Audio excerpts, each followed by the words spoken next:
నమస్తే అండి, ఎలా ఉన్నారు అందరూ? బాగున్నారా? నేనైతే బాగున్నానండి. మీ అందరికీ అమ్మవారి ఆశీస్సులు ఎల్లప్పుడూ ఉండాలని కోరుకుంటూ, మనం తెలిసి కానీ తెలియక కానీ ఇతరుల నుంచి కొన్ని వస్తువులు మనం అసలు తీసుకోకూడదు. తీసుకోవడం వల్ల ధన నష్టం కలుగుతుంది. ఇంతకీ ఆ వస్తువులు ఏంటి? ఏ సమయంలో మనం తీసుకోకూడదు? దానివల్ల కలిగే నష్టాలేంటి? ఇంకా ఇవ్వకూడని వస్తువులు మీరు పొరపాటున ఇచ్చారు, వాటి నుంచి వచ్చే నెగిటివ్ ఎనర్జీని మనం ఏ రకంగా పోగొట్టుకోవాలనేది ఈ వీడియోలో మనం తెలుసుకుందాం. అయితే అంతకన్నా ముందు ఒక చిన్న రిక్వెస్ట్ అండి, వీడియోని చూసి వెళ్ళేటప్పుడు ఒక చిన్న లైక్ ఇచ్చేసి వెళ్ళండి. సబ్స్క్రైబ్ కాని వారు కొత్త వారు వచ్చి చూస్తుంటే మన ఛానల్లో అనేక రకాలైన సమస్యలకు తగ్గ మంచి మంచి పూజలు పరిహారాలు ఉన్నాయి. మీరు ఒకసారి ఛానల్లోకి వెళ్ళండి, చూసి మీ సమస్యకు తగ్గ ఏదైనా ఒక పూజను కానీ పరిహారాన్ని కానీ మీ వంతుగా ఎంచుకునే ప్రయత్నం చేయండి. మీకు వచ్చిన మార్పుని ఫలితాన్ని నాతో తప్పకుండా షేర్ చేసుకోండి. అలాగే మన ఛానల్కి సబ్స్క్రైబ్ కండి, బెల్ బటన్ ప్రెస్ చేసిన వెంటనే నోటిఫికేషన్ తప్పకుండా యాక్టివేట్లో పెట్టుకోండి. అలా చేస్తే నేను పెట్టే ప్రతి ఒక్క వీడియో నోటిఫికేషన్ మీ వరకు వస్తుంది. ఓకేనండి, ఇక మన వీడియో మాటకి వెళ్ళిపోదాం. కొన్నిసార్లు ఏం చేస్తామంటే మనం ఫ్రెండ్స్ దగ్గర నుంచి కొన్ని వస్తువులు మనం తెచ్చుకుంటాం. తీసుకున్న తర్వాత అనుకోకుండా ఇబ్బందులు వస్తాయి. అదేంటండి అంటారేమో, మన శాస్త్రంలో చెప్పబడిందే చెప్తున్నానండి. కొంతమంది వాడే వస్తువుల్ని తీసుకోవడం వల్ల మనకి మంచిగా ఉన్న వాళ్ళకి హాని కలుగుతుంది. ఒక్కోసారి అధికంగా అప్పులు చేయాల్సిన పరిస్థితి కూడా వస్తుంది.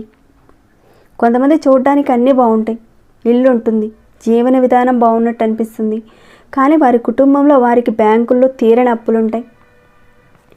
ఉన్న ఆస్తి కంటే కూడా ఎక్కువ అప్పులు ఉంటాయి. అలాంటి వారికి ఎందుకు అలా జరుగుతుంది అని చాలామందికి సందేహం ఉంటుంది. వారి దగ్గర పనిచేసే వారి దగ్గర డబ్బులు తీసుకొని ఎగ్గొడుతూ ఉంటారు, లేదంటే ఒకవేళ వారు పనిచేసిన డబ్బులు ఇవ్వకుండా ఎగ్గొట్టి ఇబ్బంది పెడుతూ ఉంటారు. అలాంటి వారికి ఎప్పుడు కూడా కలిసి రాదు. కొంతమంది అనుకుంటూ ఉంటారు కదా, అతనికి చాలా బ్రహ్మాండంగా ఉందండి, ఆహా ఓహో అని అంటూ ఉంటారు. కానీ ఆ కుటుంబంలో ఏదో ఒక సమస్య ఉండడము, ఆ సమస్యతో వాళ్ళ జీవితంలో ఇలాంటి వాటితో ఇబ్బందులు ఎదుర్కొంటూ ఉంటారు, జరుగుతూ ఉంటాయి. అలానే కొన్ని వస్తువులు ఇతరుల నుంచి తీసుకున్న తర్వాత కూడా ఇబ్బందులు వస్తూ ఉంటాయి. మరి ఆ వస్తువులు ఏంటి ఇప్పుడు చెప్తాను.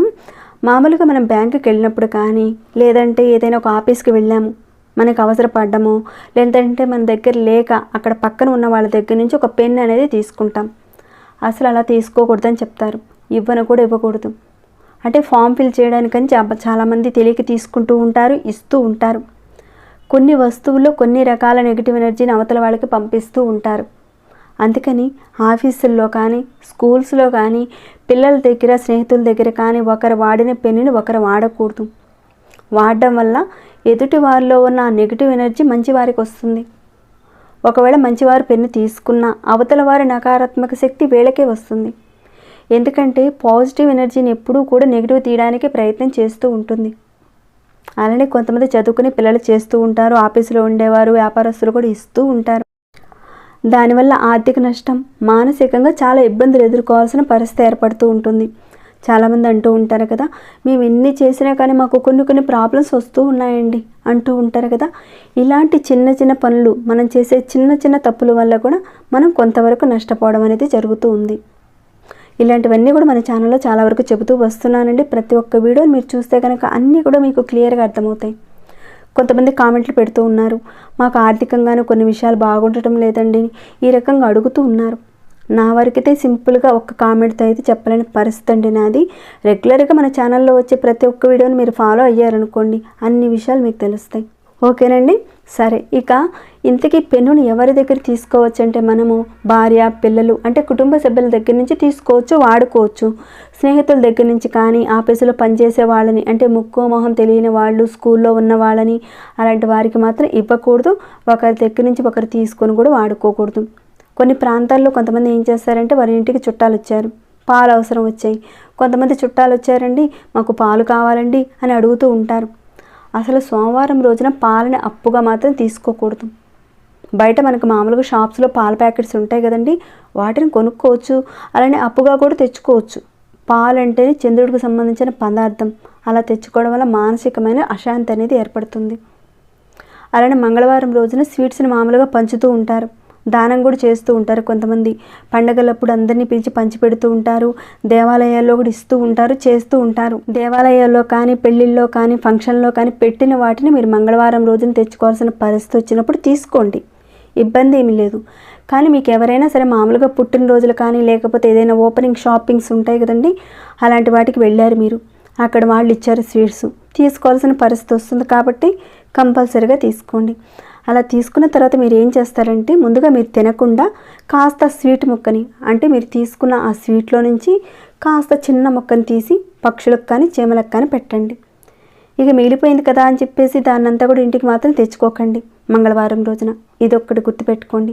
స్కిప్ చేయకుండా ప్రతి ఒక్క పాయింట్ని చూడండి, మిస్ కాకుండా అన్నీ కూడా అర్థమవుతాయి. ఒకవేళ సరిగ్గా అర్థం కాలేదా మళ్ళీ మీరు ఒకసారి ప్లే చేసుకొని చూడండి వీడియోని. అలానే బుధవారం రోజున కోడిగుడ్లను, ఆకుకూరలను వీటిని మాత్రం అప్పుగా మాత్రం తీసుకోకండి. అంటే కొంతమంది ఏం చేస్తారంటే సడన్గా గుడ్డు లేదండి, గుడ్డు కావాలని చెప్పేసి తీసుకుంటూ ఉంటారు. బుధవారం రోజున ఒకరి దగ్గర నుంచి మాత్రం తెచ్చుకోకూడదు. అలానే ఆకుకూరలను కూడా అప్పుగా తెచ్చుకోకూడదు. బయట షాప్లో కొనుక్కోవచ్చు, అప్పు చేసైనా సరే తర్వాత మీరు డబ్బులు ఇస్తారు కాబట్టి అలా చేయొచ్చు. కానీ ఎవరి దగ్గర అంటే వారి దగ్గర మాత్రం అప్పుగా మాత్రం ఈ ఆకుకూరలను, గుడ్డును మాత్రం తీసుకోకూడదు. అలానే గురువారం రోజున పసుపుని ఎవరికి కూడా ఇవ్వకండి, ఇతరుల నుంచి కూడా మీరు తీసుకోకండి. గురువు మీ జాతకంలో బలంగా ఉండాలంటే ఈ పని చేయాలి. ఒకవేళ మీరు తీసుకున్నారనుకోండి చాలా ఇబ్బందులు, ఆర్థిక పరిస్థితులు అనేటివి వస్తూ ఉంటాయి, ఇబ్బందులు ఎదుర్కోవాల్సిన పరిస్థితి వస్తుందన్నమాట. ఇక శుక్రవారం రోజున అనుకోండి, శుక్రవారం రోజున ఏదైనా ఫంక్షన్కి మీరు వెళ్ళారు, ఎదుటి వాళ్ళ దగ్గర కాసిరెండు పువ్వులు ఉన్నాయని చెప్పేసి వాళ్ళ దగ్గర నుంచి తీసుకొని పెట్టుకుంటూ ఉంటారు, కొందరు చేస్తూ ఉంటారు. అసలు శుక్రవారం రోజున ఆ పని చేయకూడదని చెప్తారు. కావాలంటే కొనుక్కొని పెట్టుకోండి, అంతేగాని అవతల వాళ్ళ దగ్గర నుంచి మాత్రం అస్సలు తీసుకోకండి. అలానే నాప్కిన్స్ కూడా కొంతమంది తుడుచుకోవడానికి అని చెప్పేసి పక్కన వాళ్ళకి వీళ్ళకి ఇస్తూ ఉంటారు. శుక్రవారం రోజున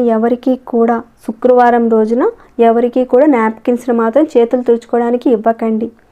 దీనివల్ల మీకు మానసిక చింత అనేది ఏర్పడుతుంది. సంసారిక జీవితంలో కొన్ని అనవసరమైన గొడవలు వస్తూ ఉంటాయి.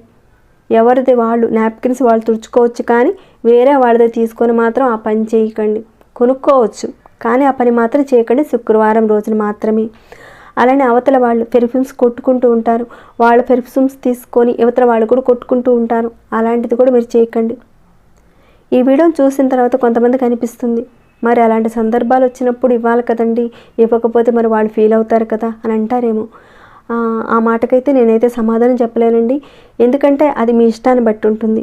ఎలాంటి వస్తువులు మనం తీసుకోకూడదు, దానివల్ల కలిగే ప్రాబ్లమ్స్ ఏంటి అనేది మీ మంచి కోసమే నేను చెప్తున్నాను, నా వంతు ప్రకారంగా నాకు తెలిసింది కాబట్టి ఇది మీరు కాస్త అర్థం చేసుకోండి. ఇవ్వాలా ఇవ్వకూడదా అనేది మీ ఇష్టాన్ని బట్టి ఉంటుంది. అలానే శనివారం రోజున ఇనప వస్తువుల్ని, నలుపు వస్తువుల్ని, నల్లని వస్త్రాలని ఇతరుల నుంచి మాత్రం తీసుకోకండి.